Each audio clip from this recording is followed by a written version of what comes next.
Hi guys, hope you're all well. David here from Celtic Barks. So for those who don't know me, Celtic Barks is a Staffie and Bully specific dog training company, and we host a group called Staffie Training Help. At the moment, we're sitting at around 8,000 members. Okay, so the purpose of this video, as you can see, is we've got a photo attached. So this photo was uploaded by one of our members in our group Staffie Training Help. Okay, I've obviously blurred out the daughter's face, and I'm not going to be mentioning any names. This isn't a hate parade and is not to make judgment of the person who uploaded it. I've spoken to them personally and they're happy for me to share this. But what this is going to provide educational purposes, okay?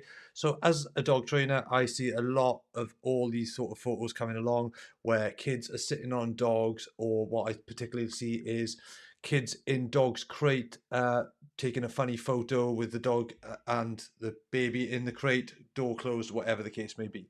The problem with this is it's going to turn nasty potentially at some point. I'm not saying it always will, but I don't see why we'd ever dabble with the risk, okay? We have enough stigma around bully breeds and staffies and all that good stuff as it is, without these added problems, especially with the XL bully ban now being the way it is, and what's happened with those breeds. So we need to be better than your average dog owner, okay? So that's why Celtic Barks was formed. It was because of the negative stigma around the breed, and we're trying to push that positivity through positive training, so that when a Staffy steps out of the house, people see the good side of the breed rather than the bad, or bullies in particular, okay? It doesn't have to be just Staffies. So the reason I picked up on this photo, and like I said, I've had a discussion with the owner of the dog about this. But what we're looking at one thing here, and as you can see, just from the eyes of this dog, okay, that it is not a happy dog. So to distinguish an unhappy dog, okay, we would look at all sets of different things to do with that dog and the body language that it entails. Whenever we're looking at body language, I would never suggest that we just look or emphasize on one particular body part. So what we want to be looking at is things like the tail, the lips, the nose, the eyes, the ears. What are they all doing? Are they all showing the same signs and in conjunction with each other to display what could potentially be anxious behavior, nervous behavior, aggression, excitement, arousal, whichever way you want to word it, okay? With this photo, we are limited to those because a lot of those features that we cannot see, okay? So as the feature that we can see, we're going to focus on the eyes. Relaxed eyes should be like an almond shape, okay? So they should be slit at either end with a small rise in the middle. That is the sort of shape we're looking for. As you can clearly see here, the big, large, round shaped eyes are not a good sign, okay? Very unlikely that this is going to be anything other than anxious or nervous, unhappy behavior, okay? Okay, we can't see the rest of the body, and should that child not be sat on there, the body may be showing something completely different, and it could be just the way the photo is frozen and been taken at that particular moment, and those eyes could have changed either before or after the photo. However, we don't take the chance, okay? So as you can see, whites of the eyes are showing, and we are getting what we would call whale eye, which is a stared, fixated eye. This is not a good sign in this context, okay? What we have to be mindful of is this: if this behavior continues, what you might find is that dog will lash out and go for that child, and it could result in a nasty injury or worse.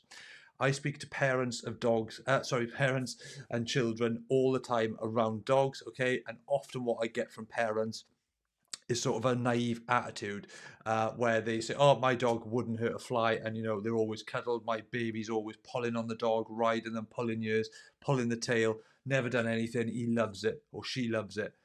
That may be quite true for a certain amount of time. However, if you fast forward that and that behavior is continually happening, what you may find is that one day that dog will snap. It could be from not feeling well, they could have toothache, they could be in pain with arthritis that we don't know about, or it could just be that they get to breaking point and that happens no longer. If we are allowing that to happen and we are putting our children at risk by allowing them to do that, regardless of how friendly staffies are, and you won't find anyone who will push that positivity about that any more than me. Regardless of that, I would not let my child ride on a staffy or any dog or pull at their ears. They need to be treated with the same level of respect as another human being, okay? They are dogs, they are not toys. So please, guys, if you have young children or know people who have young children and doing this sort of behavior, please stop them, okay? This is not about hate. Like I always say, no hate, educate, okay? Please do not let this occur. Like I said, that waylight photo there may be very split second between that eye shape changing prior or post that photo being taken. However, it may not, okay? And what I don't want to hear is that someone has allowed this behavior to continue and then a child has ended up bitten. Like I've said, the whole reason Celtic Barks was formed was for the positivity around staffies and bullies in particular, and things like snap aggression because of this sort of behaviour. All is going to do, as we know, the media and the narrative that they're pushing is that bullies are demonised. They're the worst breed since the last breed that was banned, so that things like the pit bull, okay?